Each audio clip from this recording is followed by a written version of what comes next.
The NAMI Warm Line is a peer-supported phone number that people can call 7 days a week, 365 days a year, from 8 a.m. until 10 p.m. at night or during the weekdays, or until 9 p.m. during the weekends.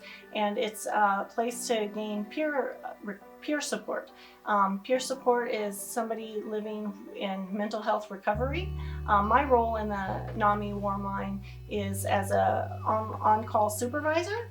So I work 1 day a week and I support the operators. It's a great place to, if you're having any kind of issues related to mental health, you don't have to have a diagnosis to call in.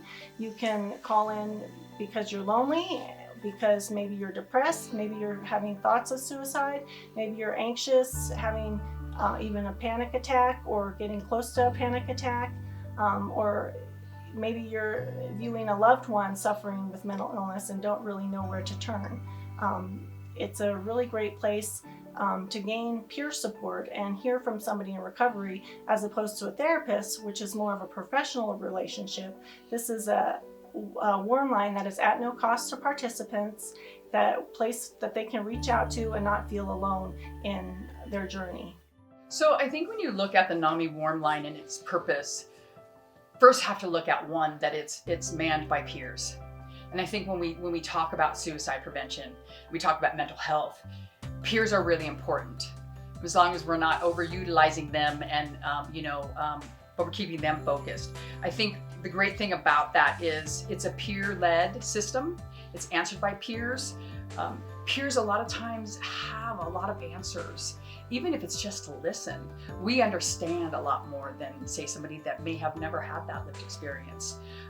So when you bring in a program such as this that is really focused on in the moment crisis de-escalation, and then allowing us to then build, like NAMI does, build those calls, build that support, build that ability for people to call me when they need to, or us to call them if they wish to have that. I think it really is a contract that gives everybody power, a good power, to work their plan or their whatever they need to help them move forward for that day.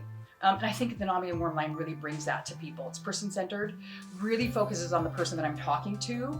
I love that it's culturally competent, and I think it's really important in today's time and age that we really focus on that.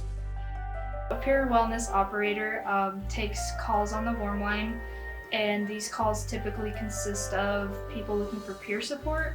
Occasionally people are looking for mental health resources, and occasionally there's a crisis call, which we know how to handle, and we usually partner with Crisis Support Services of Nevada to help with those calls. And so with peer support, it can be anywhere from talking about how someone's day went to talking about symptoms of their mental illness. You can call with having a bad day, having a good day, even just someone to talk to. With the COVID-19 pandemic, we've had a lot of calls with people who are isolated, and a lot of seniors too that are isolated in the pandemic. So that's been really helpful for, getting people out of isolation and things like that. It has been a wonderful experience, learning experience. I mean, I've learned so much about myself, being able to talk with people and sharing your stories. It's huge. I mean, the connection it's unmatched, and these are people who are calling just for help, or not even help, but just to talk to someone. And we have some of our familiar voices, and they're just so wonderful to talk to, and being able to provide the support and be part of their team. I mean, we're considered part of their care team. It's really great.